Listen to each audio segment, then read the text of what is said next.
친구가 인형의 집에서 귀신 들린 이야기. 안녕하세요. 공포괴담입니다.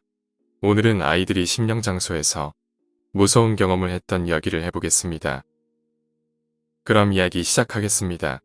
제가 초등학교 2학년 무렵의 기억입니다. 당시 우리 부모님은 맞벌이를 하고 계셨습니다. 그래서 저는 학교가 끝나면 학교 안의 볼권 같은 곳에서 머무르곤 했습니다. 흔히 말하는 방과 후 학교라는 것이지요. 평소에는 거기 모여서 같이 놀거나 숙제를 하다가 5시가 되면 각자의 집으로 돌아갔습니다. 하지만 그날은 평소 하던 놀이가 질렸었고 우연히 모인 아이들이 드물게 있던 날이었습니다. 그래서 저는 친구 A와 B 그리고 저까지 셋이서 학교를 빠져나가기로 했습니다. 우리가 향한 곳은 동네에서 유명한 심령장소였습니다. 그곳은 인근 석공 작업실 옆에 있는 집이었고 오랫동안 주인이 돌아오지 않아서 폐가가 되어버린 집입니다. 그 집에는 차고 같은 곳이 있는데 틈 사이로 보이는 집 안은 망가진 의자나 인형 같은 게 마구 널려져 있었습니다. 그래서 그런지 무척 무서운 분위기가 감돌았지요. 시간은 오후 3시 30분이었고 우리는 옆에 있는 석공 할아버지에게 들키지 않도록 몰래 숨어들었습니다. 우리는 화단을 타고 담을 넘어서 베란다를 통해 2층으로 올라갔고 다행히도 창문은 열려 있었기에 순조롭게 안으로 들어갈 수 있었습니다. 하지만 집안은 황무지였습니다. 그 모습을 보자 A는 겁에 질려서 돌아가자 선생님한테 혼날 거야 라고 말합니다. 하지만 저와 B는 모험가가 된 것 같은 기분에 취해서 점점 안쪽으로 발을 옮겼습니다. 우리는 2층을 전체적으로 한 바퀴 돌았고 방은 모두 3개 있었습니다. 우리가 처음 들어간 방은 아무래도 여자 방인 듯 합니다. 왠지 모르게 깨끗했고 여러 가지 장식품 같은 것들이 놓여 있었습니다. 그 다음 방은 아기 침대가 놓였고 아기들이 좋아할 만한 장난감이 엄청나게 흩어져 있었습니다. 장난감은 다들 허름했고 무언지 알 수 없는 거무스름한 액체가 들러붙어 있었지요. 마지막 방은 아무것도 없는 텅 빈 방이었습니다. 곧이어 우리는 1층으로 내려왔고 거실은 분위기 있는 서양식으로 멋진 소파가 놓여 있습니다. 아마 이 집에는 아기가 있었던 거라고 생각했고 아기용 책상이나 의자 그리고 식기 같은 게 바닥에 마구 널려 있었습니다. 저와 B는 신나서 여기저기 뒤지고 다니고 있었지만 A는 뒤에 달라붙어 덜덜 떨고 있을 뿐입니다. 서재, 화장실, 부엌, 여기저기를 둘러봤지만 딱히 이상한 곳은 눈에 띄지 않았습니다. 그럼 슬슬 학교로 돌아가야 할 시간이니까 마지막으로 목욕탕만 보고 현관으로 나가자. 다음에 또 놀러 오면 되지. 그리하여 우리는 목욕탕을 보러 갔습니다. 6주 앞 탈의실에 이르자 B는 혹시 모르니까 현관문은 열어놓고 오자 라고 말했고 현관은 바로 근처였기에 우리는 문을 열어놓기로 합니다. 바깥은 이미 어두워지기 시작할 무렵이었고 시계가 없었기에 우리는 시간이 가는 줄도 모르고 있었죠. 목욕탕에 들어서자 무언가가 썩은 것 같은 지독한 냄새가 풍겼습니다. 과일이나 야채 같은 게 아니라 무슨 동물 사체가 썩은 것 같은 냄새였습니다. 토할 것 같이 심한 냄새였지만 나와 B는 어째서인지 더 무서운 일이 일어나도 된다는 생각을 하고 있었던 것 같습니다. 아마도 학교에서 영웅 대접을 받고 싶은 마음에서였을 겁니다. 최악의 경우에는 이 중 누군가 죽어버려도 괜찮다고 생각하고 있었으니까요. A는 너무 무섭고 냄새도 난다면서 목욕탕에 들어오지 않았습니다. 고작 한 걸음 차이인데 목욕탕 밖에 있는 A는 목욕탕에서 나오니까 아무 냄새가 안 난다고 말했지요.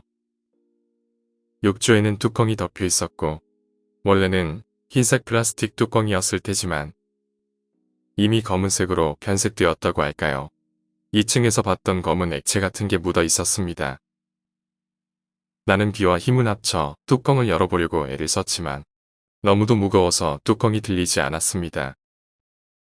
뚜껑은 2개가 있었지만 양쪽 모두 열릴 기미가 보이질 않습니다. 손가락을 뚜껑과 욕조 사이에 밀어 넣으려고 하는 순간 내 손톱 사이로 무언가가 비집고 들어옵니다. 기분 나쁜 나머지 손을 빼보니 가늘고 짧은 머리카락이 중지 손톱 밑에 꽂혀 있었습니다. 그걸 보자마자 나와 비는 무서워져서 도망치기로 했고, 하지만 겁에 질린 모습을 보이는 건 부끄럽다는 생각에 우리는 애에서 태어난 척합니다. 이제 슬슬 지려가네. 하나도 안 무서우니까 돌아가자. 라고 말하며 돌아가려 했지만, 하지만 분명 열려 있었던 목욕탕 문이 닫혀 있었기에 우리는 A의 장난일 거라 생각해서 문을 향해 소리쳤습니다. 이런 장난은 그만둬. 너 선생님한테 이른다. 이런 식으로 소리를 질렀지만, 하지만 A의 목소리는 들리지 않았고 인기척조차 느껴지지 않았지요. 목욕탕은 흐린 유리로 되어 있어서 사람이 밖에 있으면 실루엣이 보여 바로 알 수 있습니다. 하지만 문 밖에는 그 누구의 모습도 보이질 않았습니다. 시간이 차차 지나면서 우리는 점점 진심으로 두려워지기 시작합니다. 결국 우리는 엉엉 울며 문을 두드리며 A에게 도와달라고 소리쳤지만 아무리 소리를 질러도 오지 않습니다. 결국 힘이 빠진 우리는 여기 있다 보면 누가 와서 도와줄 것이라는 희망을 품고 구조를 기다리기로 합니다. 바닥에 주저앉아 욕조에 등을 기댄 채로 문을 바라보며 기다렸고 10분 정도 지났을까요? 귀가 울기 시작합니다. 이제 우린 틀렸다느니, 죽을 거라느니, A도 벌써 죽어버린 게 틀림없다느니. 부정적인 말들을 마구 늘어놓았고 그 순간 갑자기 등 뒤 욕조에서 소리가 났습니다. 등 뒤로 식은땀이 흐르기 시작했지만 너무 무서워서 뒤를 돌아볼 수조차 없었습니다. 스아, 스아, 다시 소리가 납니다. 이것은 젖은 천을 비비는 것 같은 소리였고, 큰맘 먹고 뒤를 돌아보자 분명 닫혀있던 뚜껑 중 한쪽이 열려 있습니다. 우리는 겁에 질려서 다시 문을 두드리며 소리쳤지만 여전히 아무 응답도 없었습니다. 소리는 계속 들려옵니다. 뚜껑이 열려있는 탓에 소리는 너무나도 선명했습니다. 귀는 고개를 숙인 채로 중얼중얼 무언가를 말하고 있었습니다. 알아들을 수는 없었지만 귀의 목소리는 아니었습니다. 귀는 여자아이 같은 목소리로 말하고 있었지만 낮고 흐린 목소리라 알아들을 수가 없습니다. 무언가가 나올 것만 같았기 때문에 나는 문에 등을 기댄 채로 욕조를 바라보고 있었습니다. 이런 곳에 온 걸 진심으로 후회가 들었고 그 와중에도 소리는 계속 들려옵니다. 욕조를 바라보고 어느 정도 시간이 흘렀는지는 모르겠습니다. 한순간 갑자기 아기 손 같은 게 열린 뚜껑 틈새로 보이는 것을 알아차립니다. 저는 그것을 보고 무심코 토해버리고 말았지만 비는 아직도 무언가를 중얼거리고 있었습니다. 저는 비의 어깨를 붙잡고 흔들었지만 비의 눈에는 초점이 없고 입에서는 침이 흐르고 있었지요. 갑자기 문 너머에서 인기척이 나는 게 느껴졌습니다. 욕조에서는 지금까지 들려오던 것과는 다르게 신음소리 같은 게 들려오기 시작합니다. 누가 우리를 도우러 와준 것이라 생각한 나는 기뻐서 문 쪽을 바라봤습니다. 그곳에는 흐릿한 유리에 얼굴과 손을 꽉 붙인 여자의 실루엣이 떠올라 있습니다. 앞머리를 5대5 가르마로 나눈 단발머리의 여자가 입을 크게 벌리고 우리를 보고 있었습니다. 얼굴을 유리에 꽉 붙이고 있었기에 표정까지 확실히 눈에 들어옵니다. 곧이어 여자의 입이 움직이기 시작했고 무언가를 말하는 듯 했습니다. 말을 하고 있다는 건 알겠는데 내용은 도저히 알 수가 없었습니다. 그리고 어째서인지 눈을 돌릴 수가 없습니다. 여자는 양손을 천천히 무겁게 들어올리더니 엄청난 힘으로 물을 쾅하고 내리쳤습니다. 그리고 그와 동시에 저는 정신을 잃고 맙니다. 눈을 떴을 땐 우리 집이었고 아무도 없는 방에서 저 혼자 있었습니다. 갑자기 무서워져서 방에서 나오니까 거실에는 어머니가 계십니다. 어머니는 울면서 나를 꼭 껴안고서 그간 있었던 일을 말해주셨습니다. 제 기억에는 그 집에 한두 시간 정도 있었다고 느꼈는데 실제로는 이틀 가까이 있었다는 것입니다. A는 우리를 두고 먼저 집으로 돌아갔지만 다음 날에 저와 B가 학교에 나오질 않았다는 겁니다.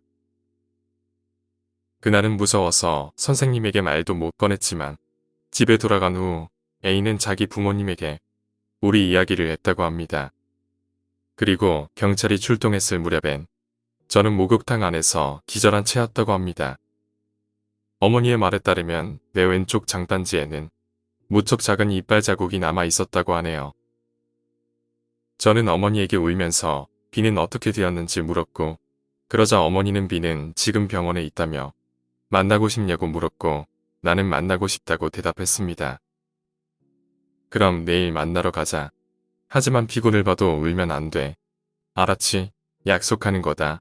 라고 어머니는 말씀하십니다.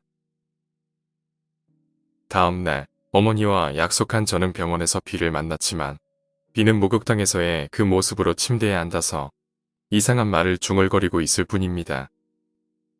그 이후로 저는 무서워서 B를 만나러 가지 않았습니다. A와는 아직 연락이 닿고 있지만 B에 관한 이야기는 서로가 꺼리고 있습니다. 오늘 이야기는 여기까지입니다. B는 너무 무서운 걸 보아서 정신이 나가버린 것 같습니다. 심령장소에는 함부로 가지 않는 게 좋습니다.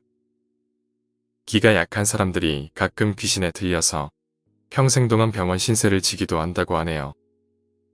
오늘 이야기가 재미있으셨다면 구독과 좋아요 부탁드립니다. 감사합니다.